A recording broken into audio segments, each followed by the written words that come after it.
राधे राधे आप सभी को। बहुत दिनों बाद मैं आ पाई हूँ। किसी कारणवश मैं वीडियो नहीं डाल पा रही थी चैनल पे, उसके लिए मैं क्षमा चाहती हूँ। ये मेरे ठाकुर प्रिया प्रीतम है। इस रूम में लाइट थोड़ा कम है, इस वजह से साफ नहीं आ रही है। वेट, अब थोड़ा सा ठीक है। मैंने मंदिर की लाइट ऑन कर दी है तो अच्छा लग रहा है। ये मेरे ठाकुर प्रिया प्रीतम है और ये आज मैं आपको जो सबसे हृदय के मेरे करीब हैं, मैं उनका चरित्र सुनाऊंगी। आज पूर्णतः तो शायद वो नहीं हो पाएगा एक वीडियो में, पर 2-3 वीडियो में बना के इस तरह चरित्र वर्णन करूँगी। मुझे उनसे बहुत सीख मिलती है। कभी भी विचलित होती हूँ तो मैं उनको ही सुनती हूँ। मुझे बहुत अच्छी लगती हैं कि उनको सभी जानते हैं, सभी। उनका नाम है मीरा, जो राजस्थान में जन्म लिया था। जिन्होंने राजस्थान में राव देवता जी राजा थे और उनके चौथे पुत्र रतन सिंह की पुत्री थी मीराबाई। वो बचपन से ही भक्त थी।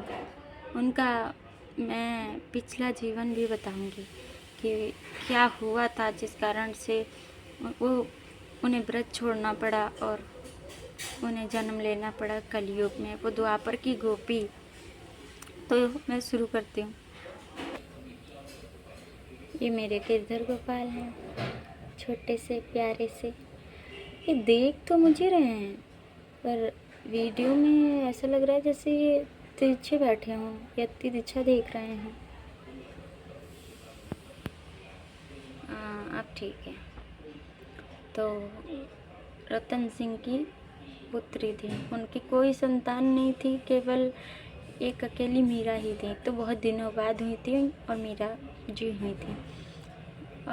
अरे नहीं, उससे पहले मैं आपको ब्रज की कथा सुनाती हूँ कि ब्रज में ठाकुर जी के द्वापर की लीला है। ब्रज में ठाकुर जी के एक सखा थे, उनका नाम था सुंदर। वो बहुत सुंदर थे, इसीलिए उनका नाम ही सुंदर था। तो वो ठाकुर जी के साथ गौचारण में जाते थे, खेलते थे।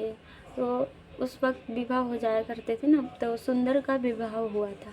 विवाह तो उनका बचपन में ही हो गया था कि तो गोना उनका थोड़ा बाद में हुआ था। तो जो मीरा हैं उस जन्म में वो माधवी थी। तो वो उनकी माँ उन्हें समझाती हैं। उनका विवाह जब उनका गौना होने वाला होता है, विवाह तो बचपन में हो जाता है, तो जो माधवी होती हैं उनके पिता नहीं होते हैं। जब वो छोटी थी तभी उनके पिता गुजर गए थे, नहीं थे इस दुनिया में। तो उनकी माँ ने पाला पोसा था, पर पिता ने विवाह कर दिया था कि गौना बाद में होना था सिर्फ। तो माँ ने जब गौना होना था तब माँ ने मीरा अर्थात माधवी को समझाया कि तुम जा तो रही हो लेकिन बचकर रहना, क्योंकि वहाँ पे एक नंद का लाल है। वो बहुत मतलब मोहिनी करता है, माया जानता है, वो सबको मोहित कर लेता है। उसकी बंसी कभी भूल से मत सुलेना, अपना मुख कभी मत दिखाना, कभी उसको देख मत लेना गलती से। इस प्रकार उन्हें इतना समझाया था माधवी को, और उन्हें कुछ पता नहीं था। तो उन्होंने अपनी माँ की सीख मानी। उनका कहना था कि तुम पतिव्रता फिर नहीं रहोगी, फिर पागल हो जाओगी तुम अन्य गोपियों की तरह। तो माधवी ने अपनी माँ की बात मानी और कहा, माँ बिल्कुल चिंता ना करो, जैसा आपने कहा हम वैसा ही करेंगे। फिर जब उनका गौना हुआ तो सुंदर उन्हें लेने के लिए गए। फिर वो रथ वो पालकी में आ रही थी और सुंदर आगे था। तो जब ब्रज के अंदर जैसे ही प्रवेश हुआ तो ठाकुर जी ने देखा, अरे सुंदर ही आ रहा है, कहाँ से आ रहा है।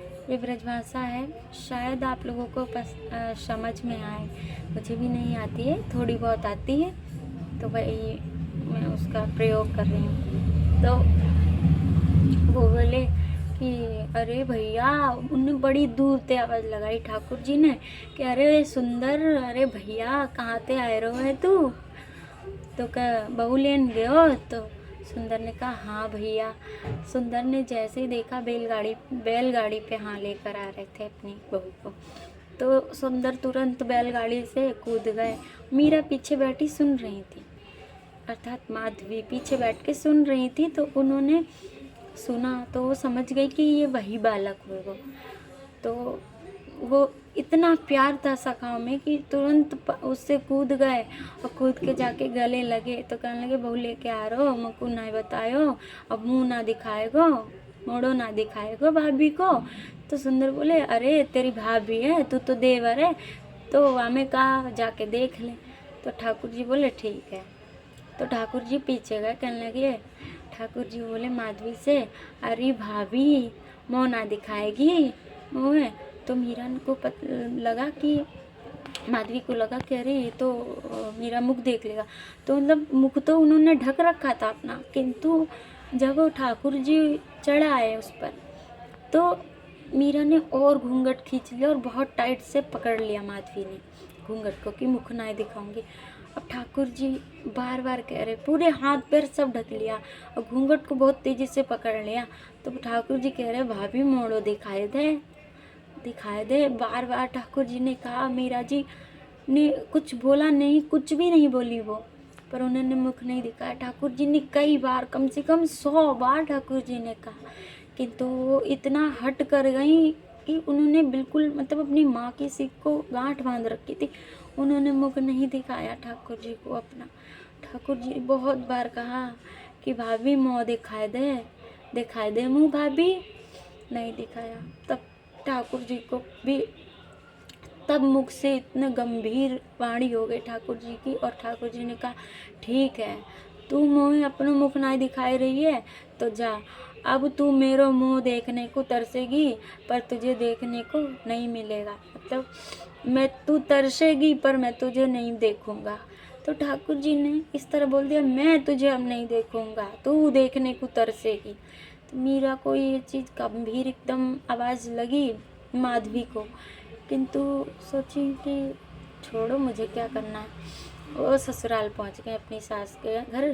तो वैसे तो लाला आते थे, उनके घर जाते थे, किंतु ठाकुर जी को सुंदर से बहुत प्रेम था, तो उनके घर आ जाते थे। काकी कहते थे सुंदर की माँ को, तो उनसे भी आके माखन खा जाते, खूब आ जाते थे।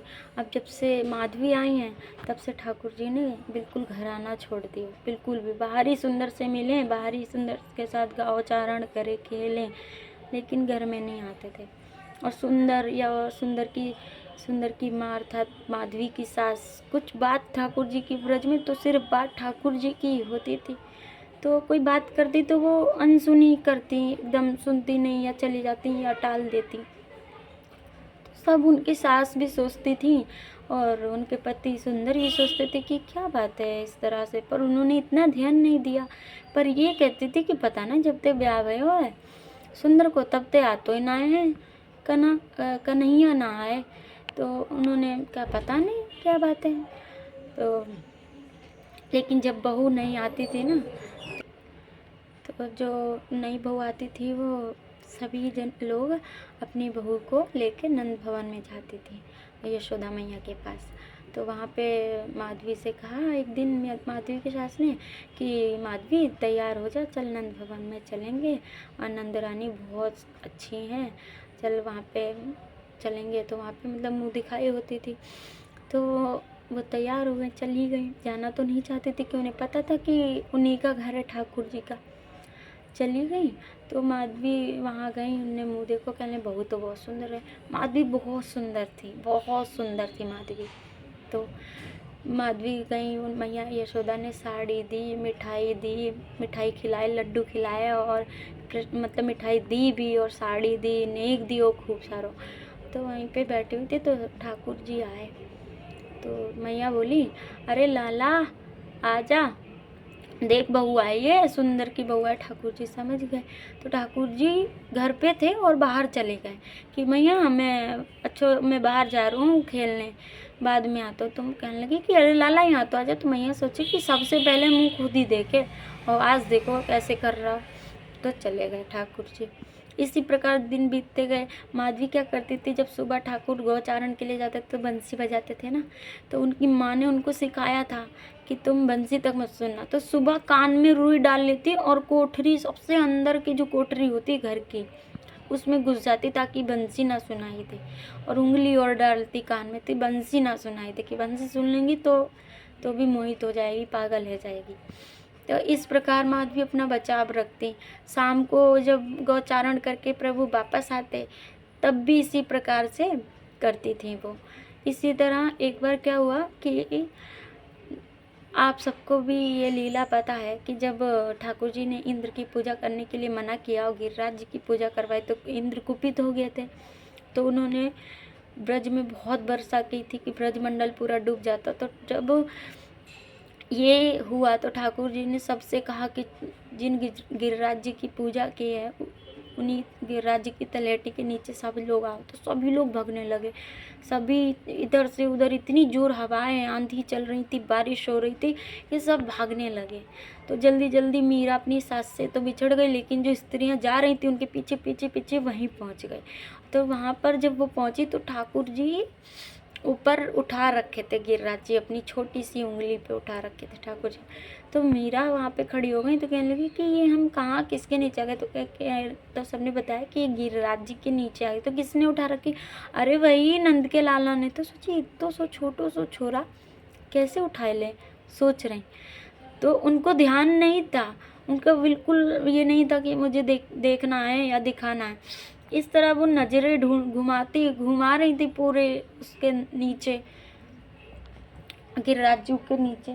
इस तरह से उन्हें एक पर्वत दिखा, टीला, जिसके ऊपर ठाकुर जी खड़े थे। तो प्रथम उनका जो नजरें हैं वो ठाकुर जी के चरण पर गई। टेढ़ी टांग करके ठाकुर जी त्रिभंग रूप में खड़े हैं, एक हाथ से बंसी बज रही, धीरे धीरे धीरे धीरे ठाकुर जी के ऊपर जा रही है। चरण दिखे, पायल दिखी, चरण ऊपर से सांवले, नीचे से तलवे से नीचे लालिमा है, पूरी महावर लगा है। ठाकुर जी पायल पहन रखी, फिर पीली कलर की ऊंची ऊंची धोती पहन रखी है प्यारे ने। फिर उससे ऊपर आओ तो कंधनी पहन रखी है, फिर नाभि दिखी गहरी सी, पीताम्बर दिख रहा है। इतनी जोर हवाएं चल रही हैं, उस हवाओं में पीताम्बर उड़ रहा है बहुत। एक हाथ से ठाकुर जी ने बंसी पकड़ रखी है। ठाकुर जी की हाथ दिखा, हाथ ऊपर से हल्का सा सांवला है और हथेली पूरी लाल लाल हो रखी है, हल्की हल्की लालिमा गुलाबी, बड़ा कोमल शरीर है। ठाकुर जी ने कड़ुले पहन रखे हैं, बाजूबंद पहनी है, कंगन पहन रखे हैं। ठाकुर ने धीरे धीरे नाभि देखा बड़ी सी माला डाल रखी है, गले में गर्दन तक उनकी आंखें गई। मतलब जब उन्होंने देखा है ना तो वो रोक नहीं पाई और धीरे धीरे ऊपर को देखती ही रही। फिर देखा कि ठाकुर जी ने मालाएं पहन रखी हैं, कानों में कुंडल पहन रखे हैं, घुंघराले ठाकुर के घुंघराले केस उड़ रहे हैं हवा में, मुख पर आ रहे हैं, बहुत प्यारे लग रहे हैं ठाकुर जी। कान में कर्णफूल पहन रखे हैं, नाक में ठाकुर ने बुलाक पहन रखी है, बड़े बड़े नेत्र, कानों तक तो उनके नेत्र हैं, तिलक लगा रखा है उन्होंने, मुखार बिंद का उन्होंने दर्शन किया। वो बाजू के दर्शन किए जो बाजू ऊपर को जा रही है, जिस पर ठाकुर जी ने गिरिराज जी धारण कर रखे हैं। एक छोटी सी उंगली, उस पर ठाकुर जी ने उंगली, उस छोटी सी उंगली के नख पर ठाकुर जी ने गिरिराज धारण कर रखा है। देख कर तो वो पागल हो गई और देखती हुई वो मूर्छित सी होने लगी। सखी के जो दूसरी गोपी खड़ी थी उनके ऊपर गिरने लगी। ठाकुर जी ने उन्हें रोका। उन्हें पता ही नहीं था कि ये है कौन। जब उन्होंने ये चीज़ देखी तो उन्होंने पूछा पास में खड़ी कि ये कौन है, ये कौन है। तो गोपी ने कहा तुझे पता नहीं है, इतने दिनों से यहाँ आई हुई है तो को पता ही ना ये कौन है। तो उन्होंने कहा कि नहीं मुझे नहीं पता ये कौन है। तो बताए यही तो हैं हमारे प्राण धन, हमारे प्राणनाथ श्याम सुंदर, यही तो है नंद बाबा के लाला, नंदलाल हैं ये। सुन के तब वो उनकी आंखों से अश्रुधार बहने लगी और सोचने लगी कि हे माँ, ये तूने मुझे क्या शिक्षा दी। मुझे जीवन का धन जो मुझे लेना चाहिए था, तूने मुझे उससे रोक दिया, उससे वंचित कर दिया। कैसी खोटी शिक्षा दी तुमने मुझे माँ। ये मैंने क्यों मानी, ये मैंने क्या किया क्या किया। इस प्रकार अपने आप को ही कोसती हुई खड़ी हैं। वो छवि को देखती जा रही हैं। धीरे धीरे उस छवि को 7 दिनों तक मीरा देखती ही रही, देखती ही रही, देखती ही रही। 7 दिन हो गए। सभी से कह दिया ठाकुर जी ने कि अब सब लोग अपने अपने घर को जाओ, मैं गिरिराज दूध धरूंगा। सब चले गए। मीरा माधवी को होश ही नहीं रहा। उन्होंने तो कुछ सुना ही नहीं। वो इसी प्रकार खड़ी रही। पर ठाकुर जी ने मीरा को, माधवी को नहीं देखा। और ठाकुर जी ने इस तरह कहा, सबरी बाहर को निकल जाओ, निकल जाओ, नहीं तो मैं गिरिराज को धर दूंगा तो दब जाओगे, तो मोते मत कहियो फिर। उनका ध्यान एकदम झझक हिल गई पूरी, इस प्रकार जगी। तो ठाकुर जी बोले, चल निकल जा, घर को जा अपने। तो मीरा तब माधवी रोने लगी, बहुत रोई। पास गई और ठाकुर जी के चरणों में अपना सर रख दिया और क्षमा मांगने लगी। मीरा ठाकुर के चरणों में सर रखकर माधवी रोने लगी, बहुत रोने लगी कि मुझे क्षमा कर दीजिए प्रभु, मुझे नहीं पता था मैंने ये क्या किया। मैंने अपनी माँ की बात मानी, सब कुछ बता दिया। ठाकुर जी क्या के बहुत रोने लगी। पर हमारे ठाकुर दयालु है ना, बहुत दयालु है। उन्हें दया आ गई तो उन्होंने कहा कि मेरे वचन तो झूठ नहीं होगा, कि तू अब दर्शन तो कर पाएगी मेरा, कि तू मैं नहीं देखूंगा और ना ही महाराज में तुम सम्मिलित होगी। ठाकुर जी से कहने लगी, इतना बड़ा दंड मुझे मत दीजिए नाथ, बहुत रोने लगी। तो ठाकुर ने कहा कि सुनो, ये सब लीला मेरी ही थी। अब तुम्हें कलयुग में जन्म लेना है, तब तक तुम इंतजार करो। तुम कलयुग में मीरा नाम से जन्मोगी, मीरा नाम होगा तुम्हारा कलयुग में। तुम राजस्थान की भूमि को पावन कर दोगी, तो मैं वहाँ मैं मिलूँगा, तब मिलूँगा। तब ठाकुर जी ने कहा कि तब मैं तुम्हें मिलूँगा मीरा, तब तुम हमेशा के लिए मेरी हो जाओगी। कहा कि इतना समय प्रभु मैं कैसे काटूंगी। प्रभु ने कहा कि तुम चिंता मत करो, तुम भक्ति करोगी, तुम बढ़ जाओगी, कुछ भी नहीं होगा। तो ठाकुर जी ने जब ये कहा मीरा से, माधवी से, ठाकुर जी ने ये आश्वासन दिया उन्हें। और फिर ठाकुर जी ने कहा कि अब जाओ अपने घर। वो रोती हुई अपने घर आ गई। और फिर तब से रोज ठाकुर जी का दूर से दर्शन करती, किंतु ठाकुर जी उन्हें नहीं देखते थे, वो ठाकुर जी को देखती थी। रोज आरती करती, जिस प्रकार गोपियाँ आरती लेकर पुष्प लेकर खड़ी होती थी, वो भी खड़ी हो जाती थी, पुष्प लेकर डालती थी, दूर से ही सही पुष्प डालती थी, आरती करती थी, बंसी बजती थी, द्वार पर भाग जाती थी, संध्या को भी द्वार पे खड़ी होती।